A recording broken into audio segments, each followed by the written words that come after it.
हो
गई है। आज हमारे दुकानदार भाई वो आकर के किसान को पूछते हैं, भाई मुझे कुछ 10-20 लाख रुपया चाहिए, आपके खाते में है तो मुझे दे दे। अब ये उल्टा विषय इसलिए करना पड़ा कि किसान की आमदन बढ़नी चाहिए। किसान पहली बार लखपति करोड़पति हो गए हैं, अनाज बेचते हैं, सीधा पैसा आता है।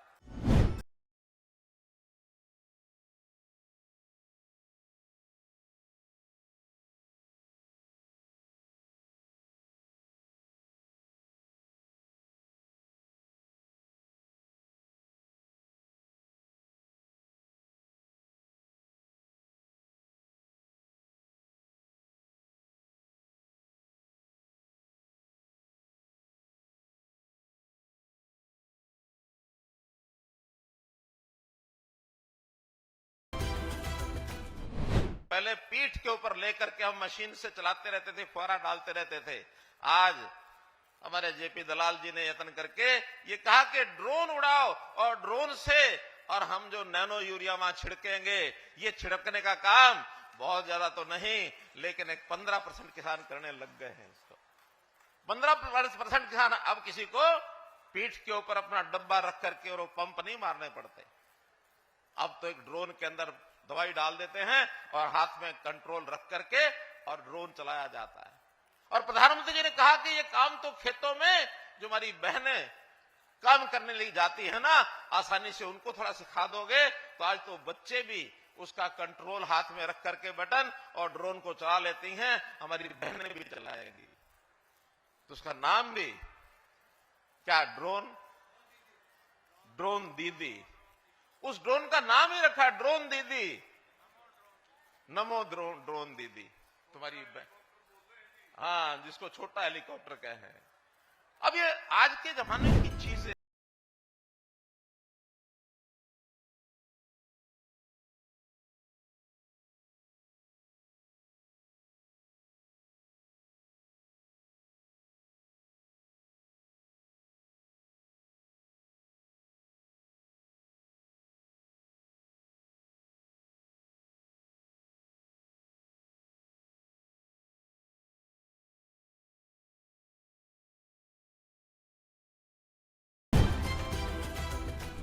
मेरा नाम राजवीर, गांव तखाना, डिस्ट्रिक्ट कंकाल का रहने वाला हूँ। मैं बचपन से ही बागवानी की खेती करता हूँ। पैदाशी काम ही हमारा किसानी है। तो मतलब शुरू से ही हम किसानी करते हैं। तो क्या कुछ फसलें आपने लगाई हुई है और कौन कौन सी फसलें? अभी हमने गेहूँ बीजी हुई है 4-5 एकड़ में। 1 एकड़ में टमाटर है, 1 एकड़ में घिया है। अभी और आने वाले टाइम में धनिया लगाना है, जो टमाटर की खेत है उसमें, और हरी मिर्च लगानी है।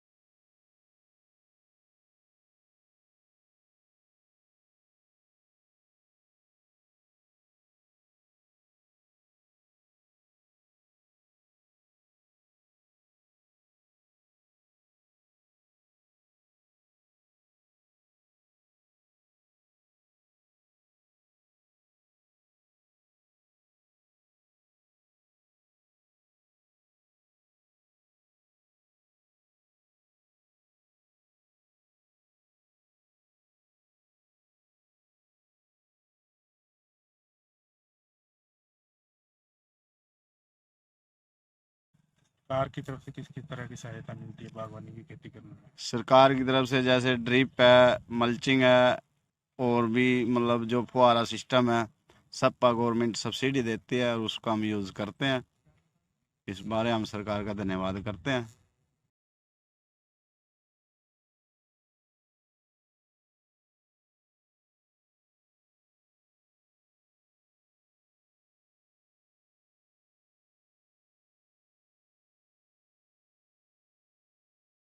तो क्या कुछ कहना चाहेंगे? अब लोग लगातार, किसान जो है इनकी तरफ ज्यादा रुझान है, कमाई में कितना फर्क है जो बागवानी और परंपरागत खेती, गेहूं धान की खेती को छोड़ के? ऐसा है जी, अगर हम वैज्ञानिक तरीके से खेती करते हैं तो उसमें खर्चा तो थोड़ा ज़्यादा आ जाता है, लेकिन बचत ठीक हो जाती है। गेहूँ जीरी से थोड़ी हटके बचत ठीक हो जाती है अगर हम वैज्ञानिक तरीके से ढंग से खेती करें। तो कोशिश कर रहे हैं आस्ता आस्ता, तो इस तरफ ध्यान केंद्रित है हमारा। मतलब फिर भी मेहनत बहुत ज़्यादा है।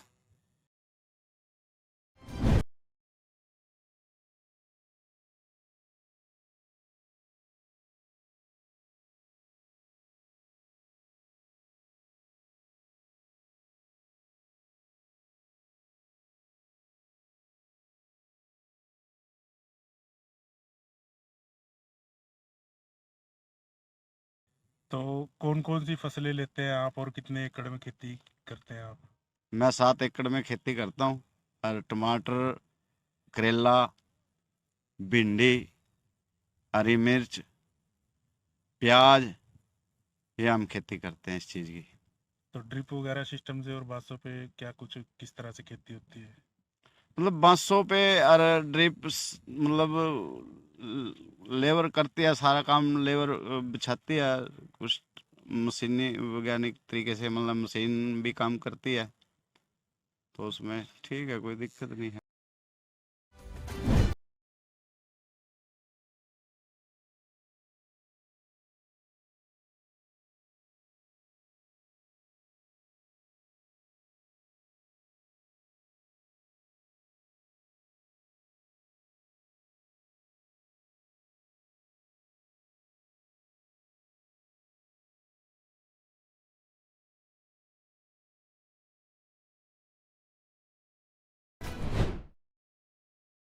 जैविक खेती में तो कुछ खर्चा ही नहीं आना है जी। जैविक प्राकृतिक खेती तो एक अपने आप मतलब उगाना है, उसमें तो कोई खर्चा होना ही नहीं है। सरकार जोर तो दे रही है इस पे, वैसे देखो कब तक मतलब चलेगा ये सिस्टम। हाल ही में जो है हरियाणा सरकार ने बिजली सप्लाई के समय में बदलाव किया, इससे कितनी राहत मिली है किसानों को? रात तो ये है जी, ठंड में ठंड ते बच गए नहीं किसान। रात को मतलब जाडे में पाड़े में बैठता जाके टेबल पे। अब ये है दिन की बारी हो गई है, दिन में चल रहा है सिस्टम बिजली वाला।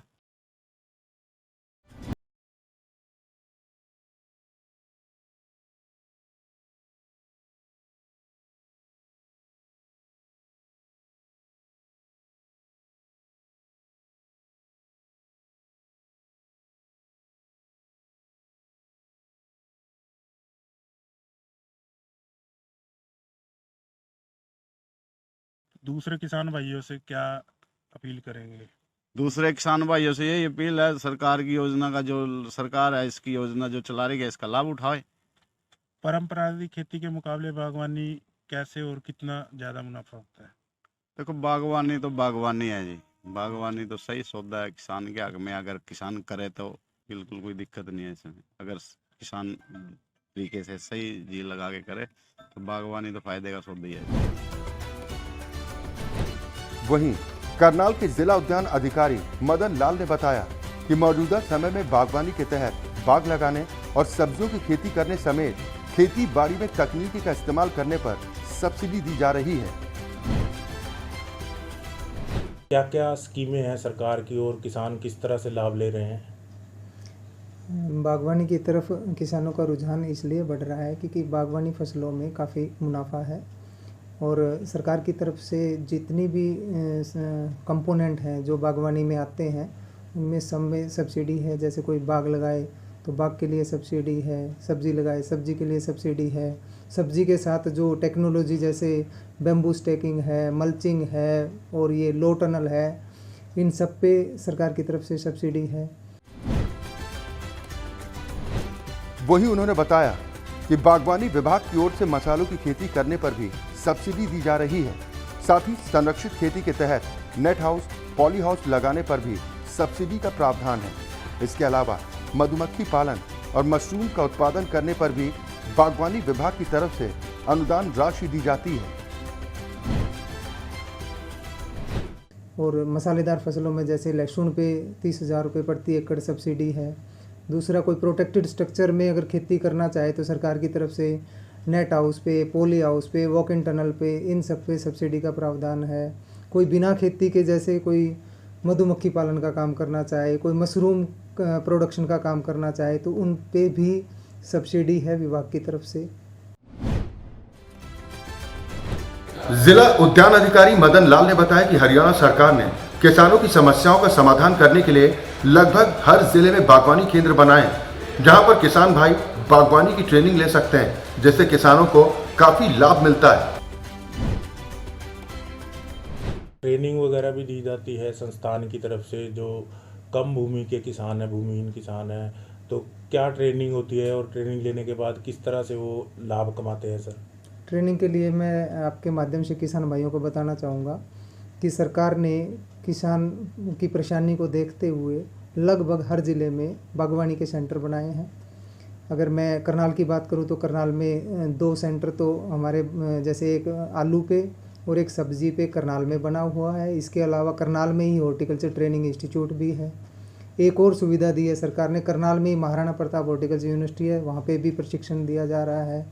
कुरुक्षेत्र में रामनगर में एक मधुमक्खी पालन का है, जहाँ पे भूमिहीन कोई भी आवेदक जाके प्रशिक्षण लेके सरकार की स्कीम का लाभ ले सकता है। और कुरुक्षेत्र में ही लाडवा में एक फल केंद्र है, सिरसा में फल केंद्र है जहाँ पे प्रशिक्षण दिया जाता है। तो अलग अलग ज़िलों में किसानों को यह सुविधा ना हो, वहाँ पे प्रशिक्षण का सरकार ने सेंटर बनाए हुए हैं और फ्री ऑफ कॉस्ट किसानों को प्रशिक्षण दिया जाता है। यदि किसान कोई दूर दराज जाके हमारे सेंटर पे प्रशिक्षण लेता है तो उसको आने जाने का किराया भी दिया जा रहा है और वहाँ पे रहने और खाने की सुविधा भी है। इसके साथ ही उन्होंने कहा कि नेट हाउस में खेती करना काफी फायदेमंद होता है, क्योंकि नेट हाउस में प्राकृतिक आपदा से फसल को कोई नुकसान नहीं होता और किसानों को काफी मुनाफा होता है। सर, देखने में आया जिनके पास कम भूमि है किसानों के पास, वो परंपरागत खेती को छोड़ के कहीं ना कहीं बागवानी की तरफ और नेट हाउस की तरफ रुख किया है। तो उसमें चाहे खीरे की फसल या अन्य फल की सब्जी की फसल, उसको लेके काफ़ी मुनाफा कमा रहे हैं। तो किस तरह से सर सब्सिडी वगैरह दी जाती है सरकार की तरफ से? अधिकतर किसान नेट हाउस का ही, जैसे स्ट्रक्चर की बात करूँ तो नेट हाउस में ही खेती कर रहे हैं। उसका कारण ये है कि नेट हाउस में प्राकृतिक आपदा से जैसे तूफान वगैरह आ जाए तो पॉली हाउस में पॉली शीट फट के नुकसान हो जाता था। अब नेट हाउस में भी उसी तरह की खेती हो रही है और किसान, मैं अगर करनाल की बात करूं तो बहुत सारे ऐसे किसान हैं जो बहुत अच्छा मुनाफा इसमें ले रहे हैं। एक एक फसल में राशन की तरफ हमने देखा है कि 600 क्विंटल खीरा की उपज हो रही है और उसमें अगर 10 रुपये भी अगर एवरेज रेट लगाया जाए तो 6 लाख रुपए का एक ही फसल से खीरा जाता है और 2 फसल बहुत कामयाब फसलें होती हैं, जिससे किसान को एक साल में 6 से 7 लाख रुपए का मुनाफा हो जाता है। अगर किसान खुद प्रशिक्षण लेके अच्छे से और उसको प्रोटोकॉल को फॉलो करे तो कोई नुकसान नहीं है। जिला उद्यान अधिकारी मदन लाल ने बताया कि हरियाणा सरकार cold store, integrated pack house जैसे बड़े प्रोजेक्ट्स पर भी सब्सिडी दे रही है, जिससे किसानों को काफी लाभ हो रहा है। तो सर, कौन कौन सी और स्कीमें हैं जिससे किसान खुशहाल हो रहा है सरकार की? सरकार की जैसे प्रोजेक्ट के लिए भी स्कीमें हैं।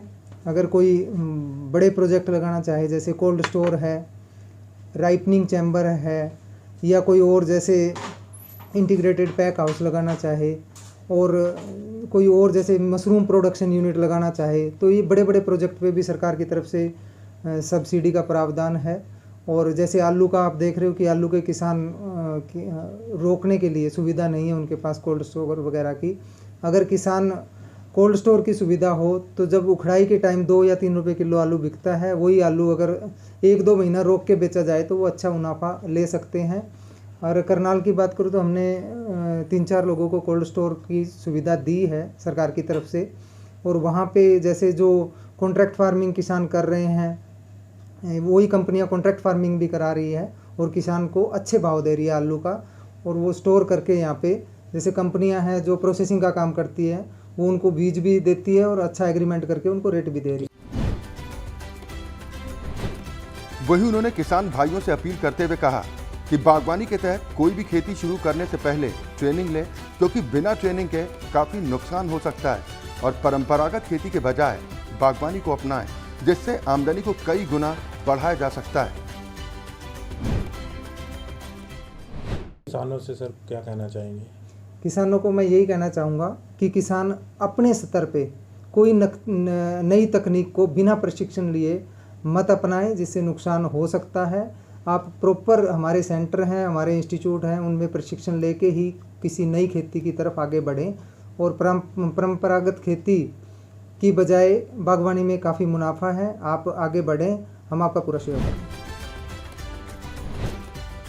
हरियाणा का बागवानी विभाग किसानों की आमदनी को दोगुना करने और उन्हें बागवानी के लिए प्रोत्साहित करने के लिए कई योजनाएं चला रहा है।